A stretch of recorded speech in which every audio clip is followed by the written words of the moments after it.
Gardien 23, l'armée pilonne à nouveau les rebelles sur l'axe Kishiché.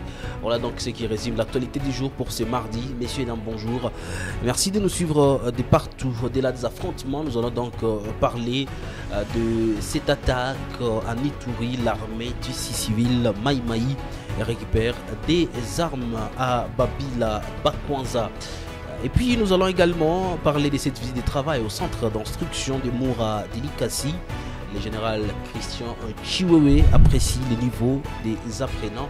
Un reportage du numéro 1 des forces armées de la République démocratique du Congo à suivre dans l'actualité du jour. Toujours en République démocratique du Congo, cette fois-ci en musique, Koffi Olomide annonce la sortie de sa nouvelle chanson pour le 15 novembre. Nous allons donc revenir sur un communiqué publié par l'artiste où il revient sur quelques détails par rapport à cette chanson. Et vous le savez, la chanson devrait donc sortir le 13 novembre, mais l'artiste a présenté donc ses excuses et la chanson pourrait être disponible le 15 novembre.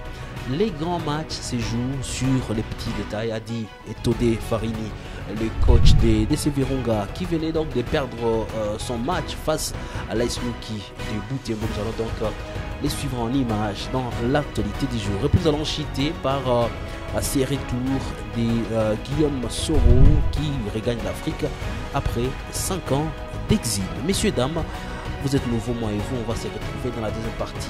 N'oubliez pas, abonnez-vous d'abord.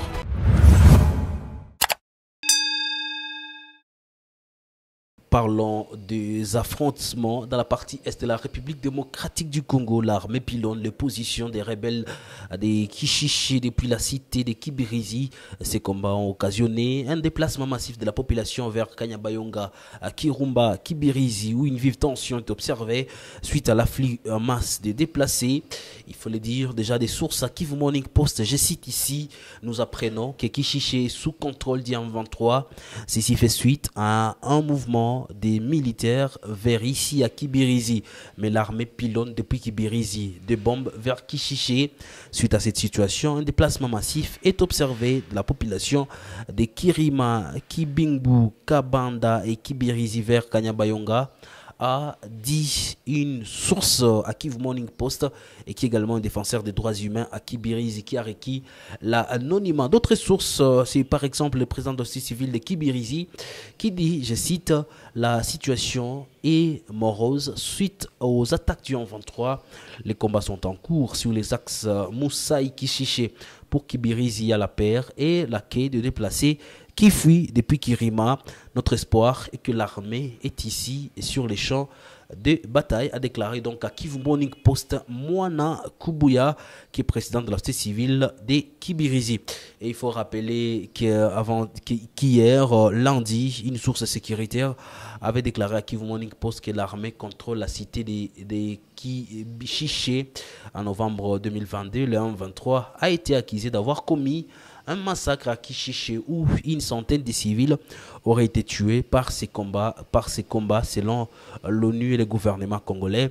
La rebelle du 23 avait réagi en rejetant ces accusations en affirmant que seules au moins 20 personnes avaient été tuées. Et ce mardi, des témoins ont rapporté les bombardements des positions des rebelles par les Sukhoi 25 sur l'axe Kibumba en territoire de Nyiragongo et dans une partie donc du territoire de Massissi.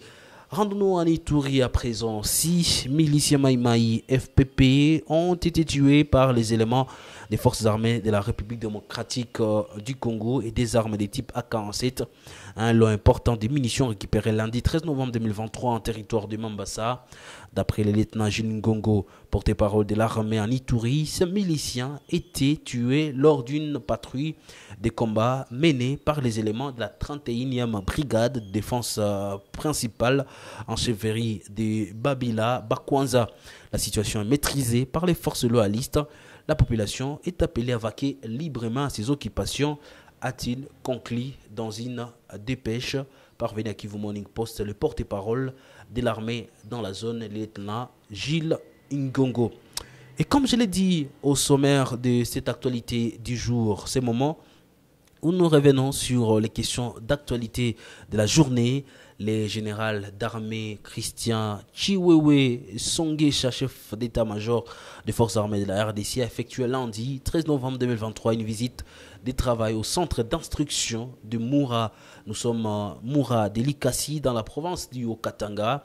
Cette mission s'inscrit dans les cadres d'évaluation de la formation où plus de 7000 militaires ont été recrutés suite à l'appel de la mobilisation générale du président de la République, Félix Antoine Tshisekedi, le commandant suprême des forces armées de la République démocratique du Congo. À cette même occasion, le général Christian Chiwewe a participé à la manœuvre militaire marquant la fin de la formation au centre d'instruction de Moura Delikasi dans la province du Haut-Katanga, en présence du colonel Bienvenu Ikumu et décemment Nzanza, commandant respectivement de l'école des sous-officiers du centre d'instruction de Moura Delikasi.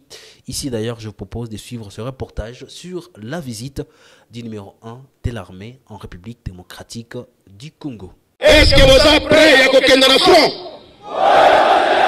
Vous êtes prêts à kokenda ko bundisa monguna? Très bien. Le général d'armée Chiwewe Songesha Christian, chef d'état-major général de FARDC, a effectué ce lundi 13 novembre 2023 une visite de travail au centre d'instruction de Moura Delikasi, dans la province du Haut-Katanga. Et cette mission entre dans le cadre de l'évaluation de la formation de plus de 7000 militaires recrutés suite à l'appel à la mobilisation générale du président de la République et commandant suprême de FARDC, Félix Antoine Tshisekedi. À cette occasion, il a participé à la manœuvre militaire marquant la fin de la formation. Section. Debout, progressez.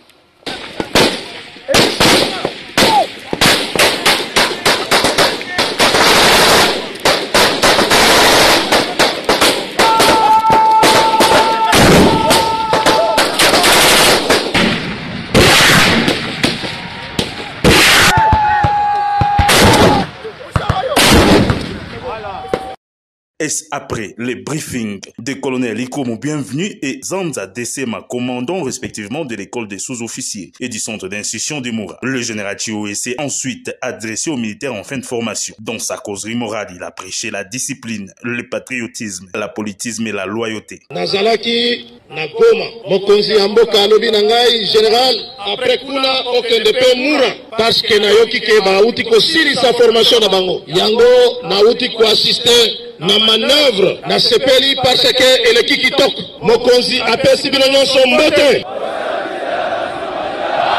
Discipline oyo bozolakisa awa esukela awa te, même bisika bokokende bolakisa yango na bandeko na biso to protéger bango, mais devant monguna esengeli olia lino.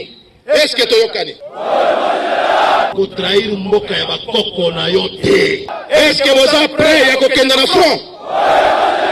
Boza prêt ya kokende ko bundisa monguna?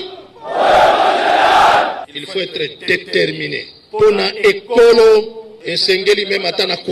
Cette année, le chef d'état-major général visite Moura pour la 4e fois. Parlons musique à présent. Initialement prévu pour le 13 novembre 2023, la date de sortie de la chanson 18 de l'artiste musicien congolais Koffi Olomide est annoncée pour mercredi 15 novembre 2023.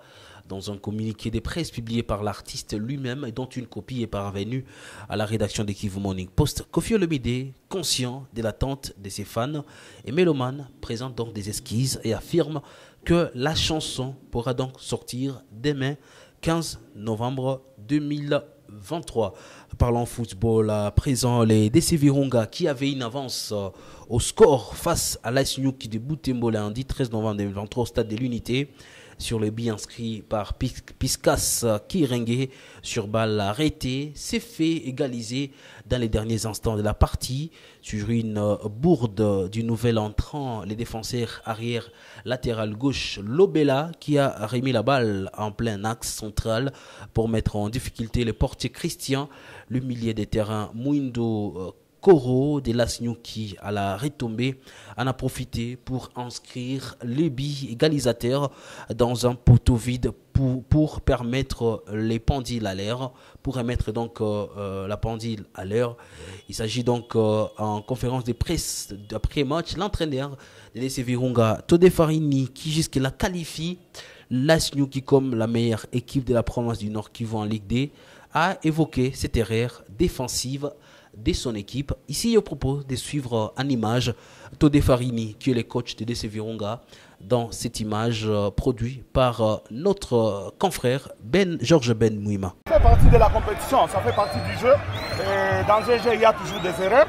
Et quand on en commet dans une compétition comme ça, c'est pas pardonnable, mais on n'en peut rien. L'erreur commise par Virunga aujourd'hui, c'est laquelle? Oui, non, il n'y a pas eu l'erreur. On a fait un match plein. Donc c'est un petit détail, c'est ça les grands matchs. Les grands matchs se jouent par des petits détails. Donc on menait, on dominait les matchs, il y avait des opportunités.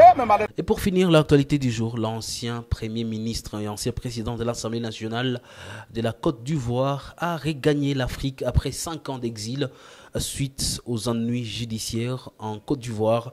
L'annonce a été faite donc dans un communiqué par Guillaume Soro, qui a été reçu par le président de la transition du Nigeria alors qu'il séjourne à Niamey depuis samedi le 11 novembre 2023 à 14 h. Et c'est par là, messieurs, dames, que nous allons donc vous renvoyer sur les sites de Kivu Morning Post, le www.kivumorningpost.cd pour être à la ligne de l'actualité. Moi, je vous retrouve très prochainement pour un autre numéro. D'ici là, portez-vous bien.